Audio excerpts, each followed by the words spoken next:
Hi everyone. This is book summary King Warrior Magician Lover by Robert Moore and Douglas Gillette. Let's enjoy the video. Please subscribing to my channel for more great content like this. You'll be notified when I upload new videos. King Warrior Magician Lover Summary. Born within every man are the Jungian masculine archetypes, king, warrior, magician, and lover, that transcend time and space. Many men received parenting that keeps them stuck in boy psychology. King Warrior Magician Lover will teach you how to harness and manifest the mature masculine archetypes for the benefit of all beings. This is my book summary of King Warrior Magician Lover by Robert Moore and Douglas Gillette. My summary and notes include the key lessons and most important insights from the book. Introduction. Why is there so much gender confusion today, at least in the United States and Western Europe? In our view, patriarchy is not the expression of deep and rooted masculinity, for truly deep and rooted masculinity is not abusive. Patriarchy is the expression of the immature masculine. The more beautiful, competent, and creative we become, the more we seem to invite the hostility of our superiors or even our peers. What we are really being attacked by is the immaturity in human beings who are terrified of our advances on the road toward masculine or feminine fullness of being. Our dangerous and unstable world urgently needs mature men and mature women if our race is going to go on at all into the future. Because there is little or no ritual process in our society capable of boosting us from boy psychology into man psychology, we each must go on our own, with each other's help and support, to the deep sources of masculine energy potentials that lie within all of us. Part 1. From Boy Psychology to Man Psychology. 1. The crisis in masculine ritual process. A man who cannot get it together is a man who has probably not had the opportunity to undergo a ritual initiation into the deep structures of manhood. He remains a boy, not because he wants to, but because no one has shown him the way to transform his boy energies into man energies. It can be said that life's perhaps most fundamental dynamic is the attempt to move from a lower form of experience and consciousness to a higher or deeper level of consciousness, from a diffuse identity to a more consolidated and structured identity. Boy psychology, which we'll look at in more detail in Chapter 3, is charged with the struggle for dominance of others in some form or another. 2. Masculine potentials. We, like the duckling that mistakes a cat for its mother, mistake our actual parents for the ideal patterns and potentials within us. If our parents were, as the psychologist D.W. Winnicott says, good enough, then we are enabled to experience and access the inner blueprints for human relations in a positive way. Sadly, many of us, perhaps the majority, did not receive good enough parenting. 3. Boy psychology. As we have suggested, the adult man does not lose his boyishness, and the archetypes that from boyhood's foundation do not go away. Since archetypes cannot disappear, the mature man transcends the masculine powers of boyhood, building upon them rather than demolishing them. New life, including psychological life, is always fragile. When we feel this energy manifesting in us, we need to move to protect it. For Jungians, this divine child within us is the source of life. It possesses magical, empowering qualities. The high chair tyrant. The high chair tyrant is epitomized by the image of little Lord Fauntleroy sitting in his high chair, banging his spoon on the tray, and screaming for his mother to feed him, kiss him, and attend him. Characteristics of the high chair tyrant include arrogance, what Greeks called hubris, or overwhelming pride, childishness, in the negative sense, and irresponsibility, even to himself as a mortal infant who has to meet his biological and psychological needs. All of this is why psychologists call inflation and pathological narcissism. The unfortunate man becomes the slave, as the mother was, of the grandiose 2-year-old inside of him. He has to have more material things. He can't make mistakes. And because he can't possibly meet the demands of the inner tyrant, he develops ulcers and gets sick. The weakling prince. The other side of the bipolar shadow of the divine child is the weakling prince. The boy, and later, the man, who is possessed by the weakling prince appears to have very little personality, no enthusiasm for life, and very little initiative. This is the boy who needs to be coddled, who dictates to those around him by his silent or his whining and complaining helplessness. Accessing the divine child. Whether activist, artist, administrator, or teacher, everyone in a leadership capacity needs to be connected with the creative, playful child in order to manifest his full potential and advance his cause, his generatively and creativity in himself and others. The precocious child. The precocious child manifests in a boy when he is eager to learn, when his mind is quickened, when he wants to share what he is learning with others. There's a glint in his eye and an energy of body and mind that shows he is adventuring in the world of ideas. This boy, and later, the man, wants to know the why of everything. The precocious child is the origin of our curiosity and our adventurous impulses. He urges us to be explorers and pioneers of the unknown, the strange and mysterious. He causes us to wonder at the world around us and the world inside us. The know-it-all trickster. The know-it-all trickster is, as the name implies, that immature masculine energy that plays tricks of a more or less serious nature in one's own life and on others. But he also has a positive side. He is very good at deflating egos, our own and those of others. For the negative side of this immature masculine energy is really hostile and deprecating of all the real effort, all the rights, all the beauty of others. The less a man is in touch with his true talents and abilities, the more he will envy others. We can only admire others if we have a sense of our own worthiness. The Oedipal child. All the immature masculine energies are overly tied, one way or another, to mother, and are deficient in their experience of the nurturing and mature masculine. He is warm, related, and affectionate. The mama's boy.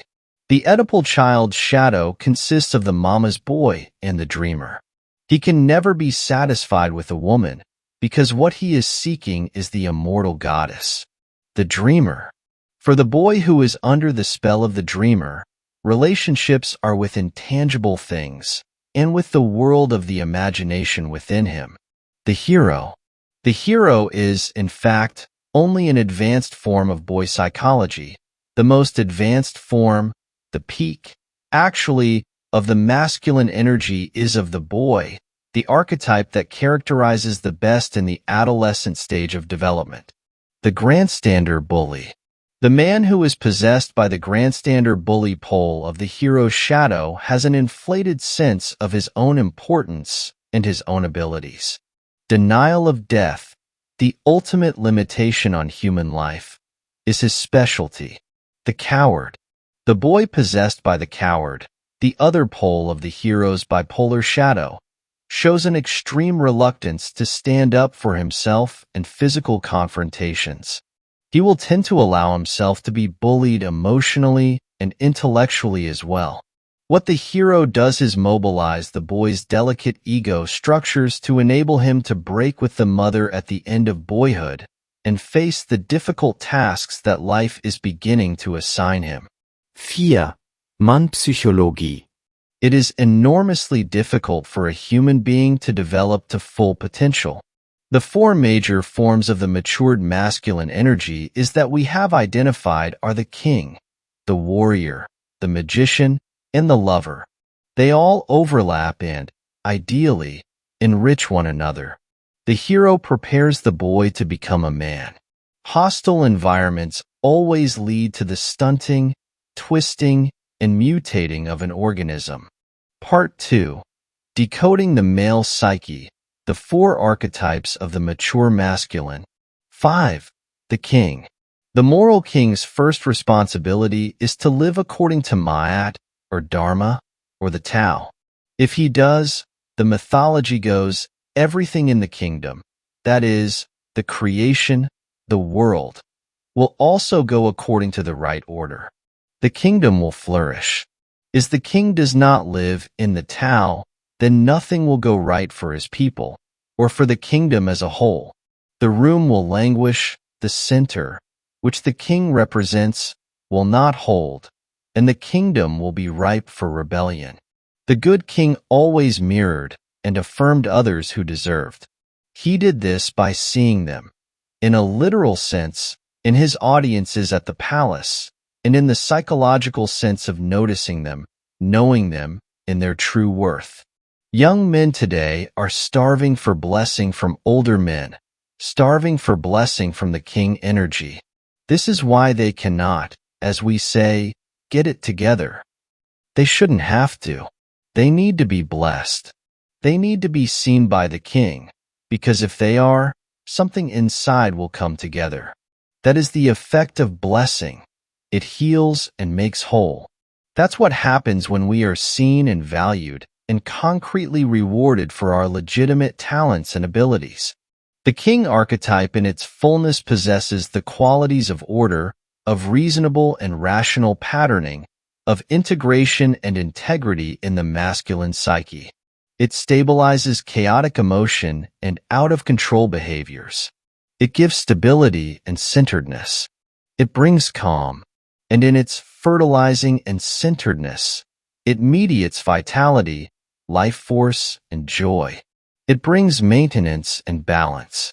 In its central incorporation and expression of the warrior, it represents aggressive might when that is what is needed when order is threatened.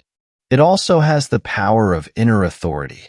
It knows and discerns its magician aspect and acts out of this deep knowingness.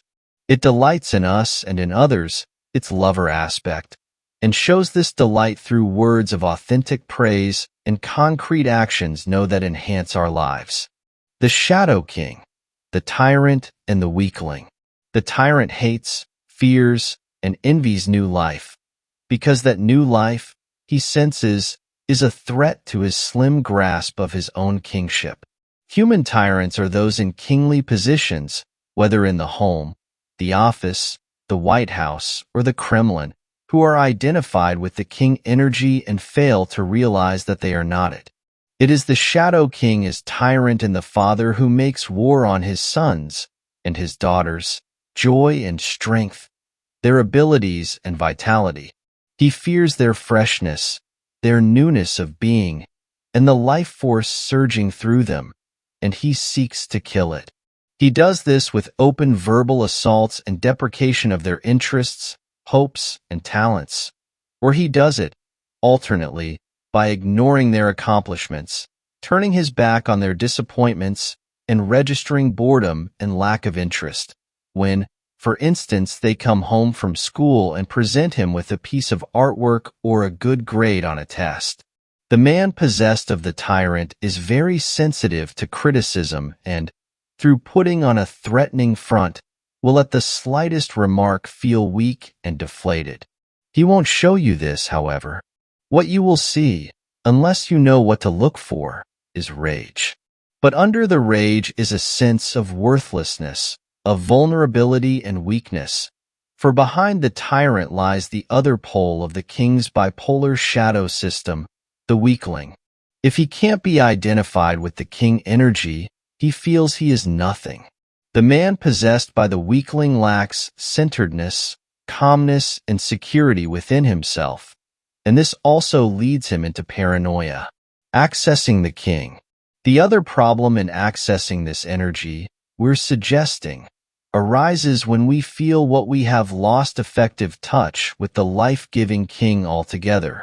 In this case, we may fall into the category of the so-called dependent personality disorder, a condition in which we project the king energy within, which we do not experience as within us, onto some external person. We experience ourselves as impotent, as incapable of acting, incapable of feeling calm and stable, without the presence and the loving attention of that other person who is carrying our king energy projection.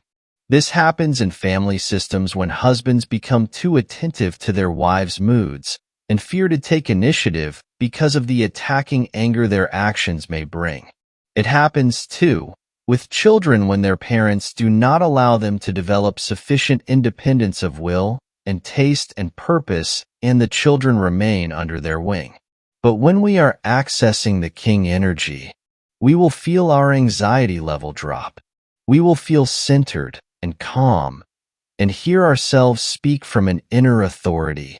We will have the capacity to care for others deeply and genuinely. We will recognize others. We will behold them as the full persons they really are. 6. The warrior. We live in a time when people are genuinely uncomfortable with the warrior form of masculine energy, and for good reasons. Women especially are uncomfortable with it, because they have often been the most direct victims of it in its shadow form. What is interesting to notice, however, is that those who would cut off masculine aggressiveness at its root, in their zeal, themselves fall under the power of this archetype. We can't just take a vote and vote the warrior out. Like all archetypes, it lives on in spite of our conscious attitudes toward it.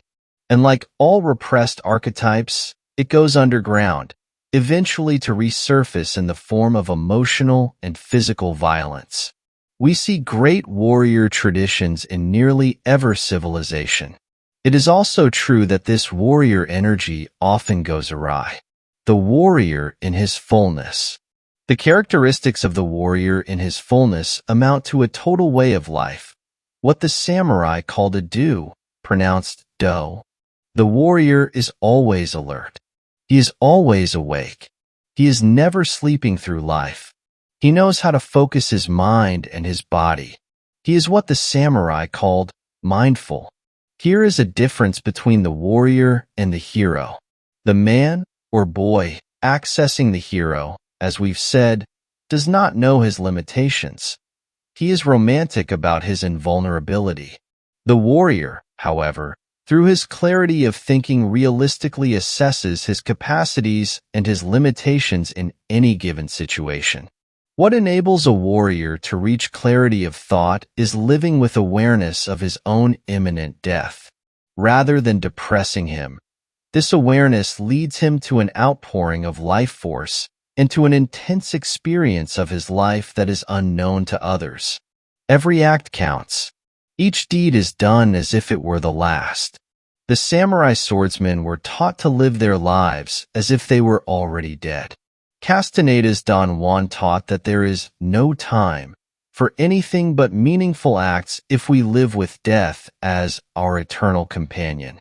He doesn't think too much, because thinking too much can lead to doubt, and doubt to hesitation, and hesitation to inaction. Inaction can lead to losing the battle.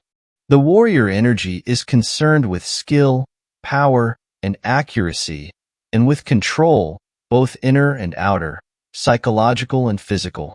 The warrior never spends more energy than he absolutely has to. And he does talk too much. His control is, first of all, over his mind and his attitudes. If these are right, the body will follow. This means that he has an unconquerable spirit, that he has great courage, that he is fearless, that he takes responsibility for his actions, and that he has self-discipline. He is willing to suffer to achieve what he wants to achieve. His loyalty is to something, a cause, a god, a people, a task, a nation, larger than individuals, though that transpersonal loyalty may be focused through some important person. First, transpersonal commitment, makes all personal relationships relative, that is, makes them less central than the transpersonal commitment. Thus, the psyche of the man who is adequately accessing the warrior is organized around his central commitment. He lives not to gratify his personal needs and wishes or his physical appetites, but to hone himself into an efficient spiritual machine trained to bear the unbearable in the service of the transpersonal goal. He looks at his tasks, his decisions, and his actions dispassionately and unemotionally. The warrior is then able to act with less regard for his personal feelings. He will act more forcefully, swiftly, and efficiently with himself out of the way. The warrior's interface with the magician archetype is what enables a man to achieve such mastery and control over himself and his weapons. His admixture with the lover energy gives the warrior compassion and a sense of connectedness to all things. The lover is the masculine energy that brings a man back into relatedness with human beings, in all their frailty and vulnerability.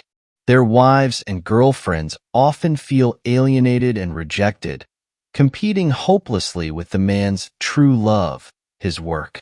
The shadow warrior, the sutties, and the masochist. The warrior energy's detachment from human relationships leads to real problems, as we're suggesting. The warrior as avenging spirit comes into us when we are very frightened and very angry.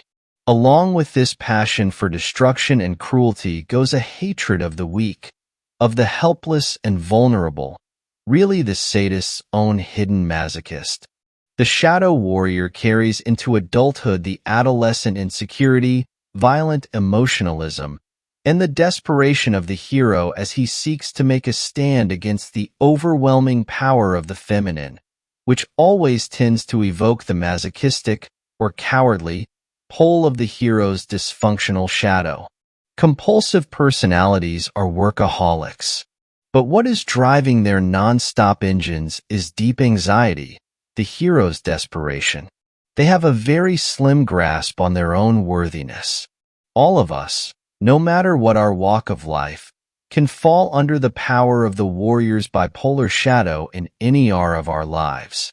It may be that we don't know when to quit an impossible relationship, a circle of friends, or a frustrating job. The compulsive personality digs in and works harder. If we are under the power of the masochist, we will take far too much abuse for far too long and then explode in a sadistic outburst of verbal and even physical violence. Accessing the warrior. If we are accessing the warrior appropriately, we will be energetic, decisive, courageous, enduring, persevering, and loyal to some greater good beyond our own personal gain. 7. The magician. All knowledge that takes special training to acquire is the province of the magician energy. Historical background. It is him that people go to with their questions, problems, pains, diseases of the body and the mind. He is the one who can think through the issues that are not obvious to other people. He is a seer and a prophet in the sense not only of predicting the future but also of seeing deeply. The secret knowledge, of course, gives the magician an enormous amount of power. The magician archetype in a man is his bullshit detector. It sees through denial and exercises discernment. He sees evil for what and where it is when it masquerades as goodness, as it often does.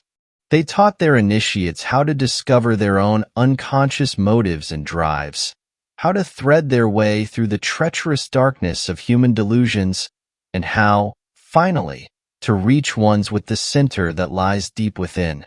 Acquiring knowledge of whatever kind, but especially of the hidden workings of the psyche, is difficult and painful work that most of us have never wanted to do.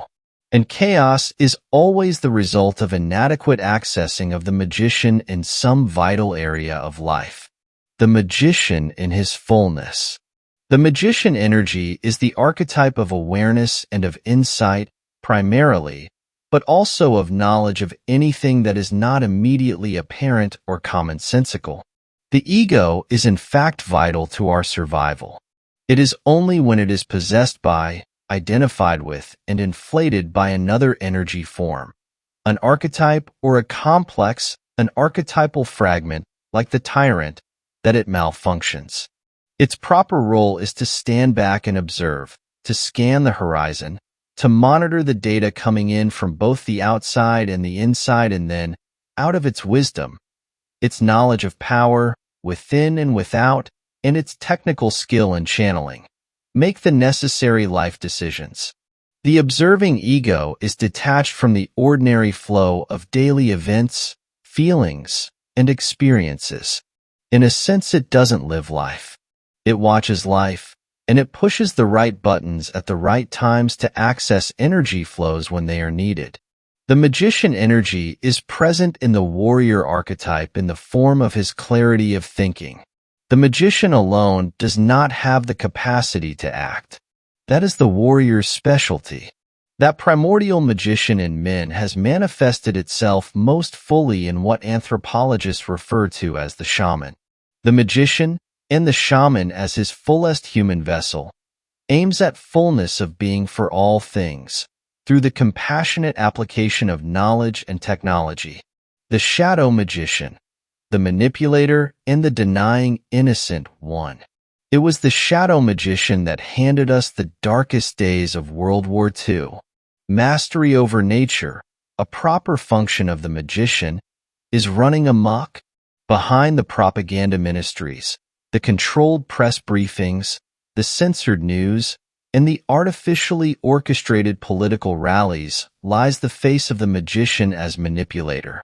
The man under the power of the manipulator not only hurts others with his cynical detachment from the world of human values and his subliminal technologies of manipulation, he also hurts himself. This is the man who thinks too much, who stands back from his life and never lives it. He is caught in a web of pros and cons about his decisions and lost in a labyrinth of reflective meanderings from which he cannot extricate himself. He is afraid to live, to leap into battle. He can only sit on his rock and think. The years pass. He wonders where the time is gone, and he sins by regretting a life of sterility. He is a voyeur, an armchair adventurer. The passive pole of the magician's shadow is what we are calling the naive, or innocent one. The innocent one is a carryover from childhood into adulthood of the passive role of the precocious child's shadow, the dummy. The man possessed by the innocent one wants the power and status that traditionally come to the man who is a magician, at least in the societally sanctioned fields. But he doesn't want to share and to teach. Because the man possessed by the innocent one is envious of life. He is also afraid that people will discover he lack of life energy and throw him off his very wobbly pedestal. Accessing the magician. It is the magician that watches and thinks.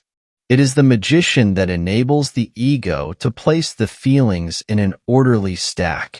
The emotional energies, thus contained, eventually lose their power. As we access the magician, we need to regulate this energy with the other three archetypes of mature masculine patterns. None of them, as we've suggested, works well alone. We need to mix with the magician the king's concern for generatively and generosity, the warrior's ability to act decisively and with courage, and the lover's deep and convinced connectedness to all things. 8. The lover. The erect penis is, of course, a sexual symbol, but it is also a symbol of the life force itself. We believe that the lover, by whatever name, is the primary energy pattern of what we could call vividness, aliveness, and passion. It lives through the great primal hungers of our species for sex, food, well-being, reproduction, creative adaptation to life's hardships, and ultimately a sense of meaning, without which human beings cannot go on with their lives. The lover's drive is to satisfy those hungers.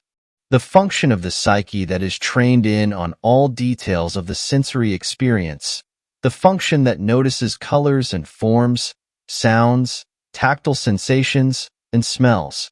The love in his fullness. The lover is the archetype of play and of display, of healthy embodiment, of being in the world of sensuous pleasure and in one's own body without shame. Thus, the lover is deeply sensual. For the man accessing the lover, all things are bound to each other in mysterious ways. It isn't just that the lover energy sees the world in a grain of sand. He feels that this is so. The lover's connectedness is not primarily intellectual. It is through feeling. The man under the influence of the lover wants to touch and be touched. He wants to touch everything physically and emotionally, and he wants to be touched by everything. While feeling the pain and the poignancy of the world, he feels great joy as well. He feels joy and delight in all the sensory experiences of life. Languages, the different sounds, and the subtle meanings of words will be approached through the lover's emotional appreciation. Other people may learn languages in a mechanical way, but men accessing the lover learn them by feeling them. He can read people like a book. He is often excruciatingly sensitive to their shifts in mood and can feel their hidden motives. This can be a very painful experience indeed. He feels the painfulness of being alive, both for himself and for others. The man under the influence of the lover does not want to stop at socially created boundaries. He stands against the artificiality of such things. His life is often unconventional and messy. The artist's studio, the creative scholar's study, the go-for-it boss's desk. His interests are the opposite of the warrior's, the magician's, and the king's concerns for boundaries, containment, order, and discipline. Cultural background: Christianity, Judaism, and Islam, what are called moral or ethical religions, have all persecuted the lover.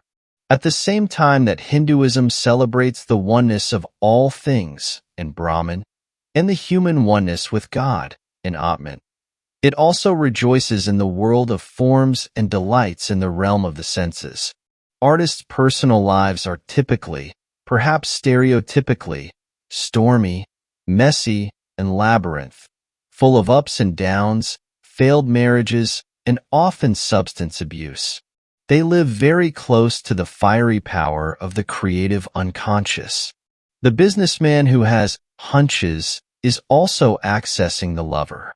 All of us, when we stop doing and just let ourselves be and feel without the pressure to perform, when we stop to smell the roses, are feeling the lover. The shadow lover, the addicted and the impotent lover. The most forceful and urgent question a man identified with the addicted lover asks is, why should I put any limits on my sensual and sexual experiences of this vast world, a world that holds unending pleasures for me? Pulled first one way and then another, he not the master of his own fate. He becomes the victim of his own sensitivity. This lostness shows up, too, in the way that the addict lives for the pleasure of the moment only and locks us into a web of immobility from which we cannot escape.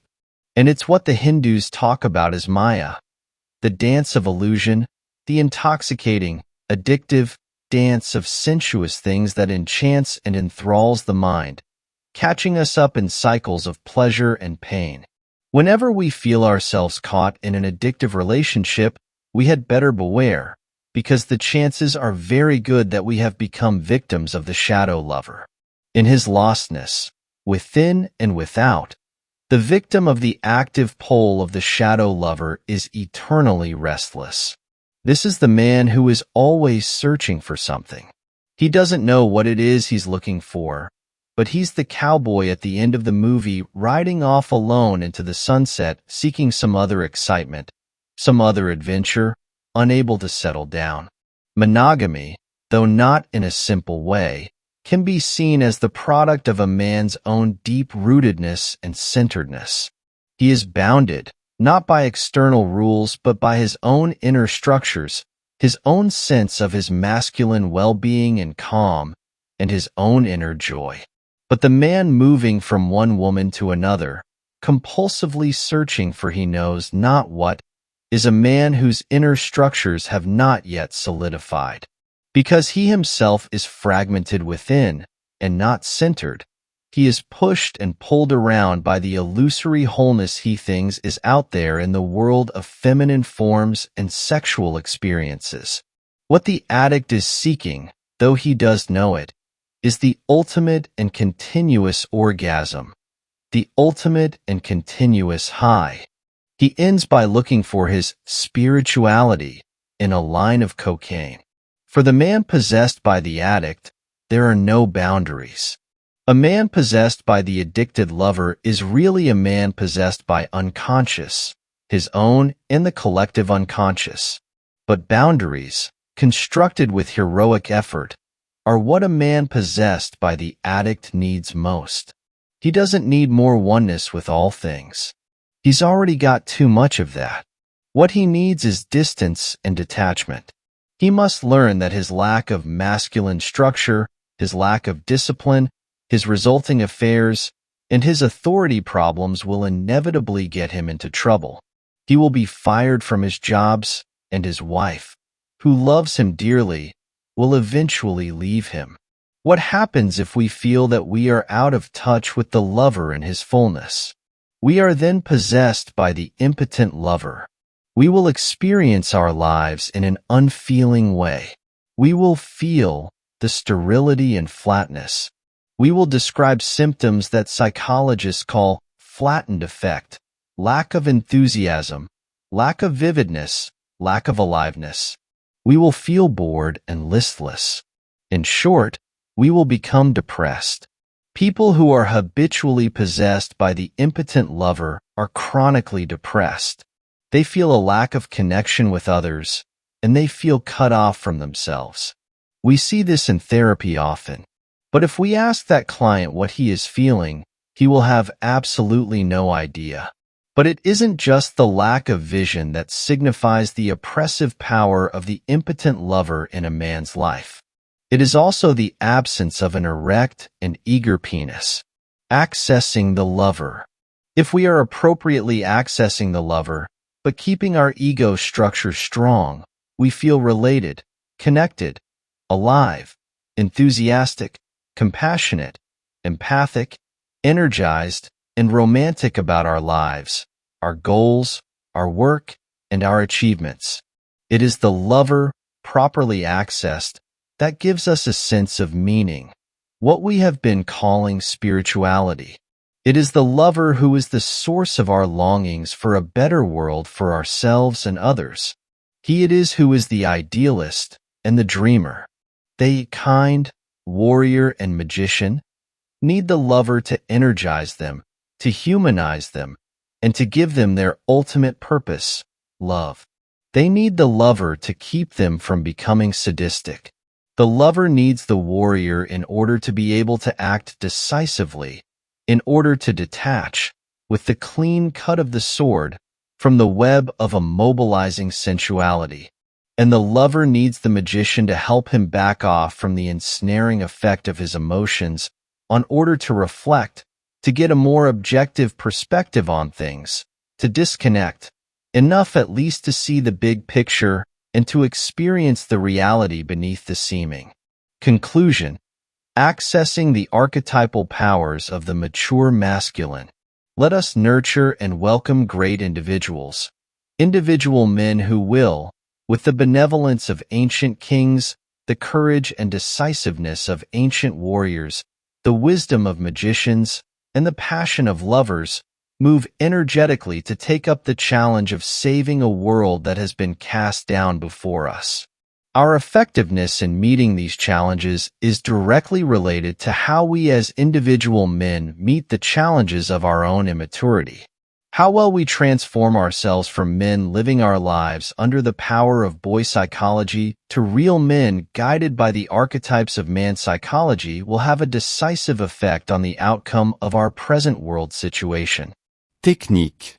Let us remember that the key to maturity, to moving from boy psychology to man psychology, is to become humble, to be grasped by humility. Let us recall that true humility consists of two things. The first is knowing our limitations, and the second is getting the help we need. Active imagination dialogue.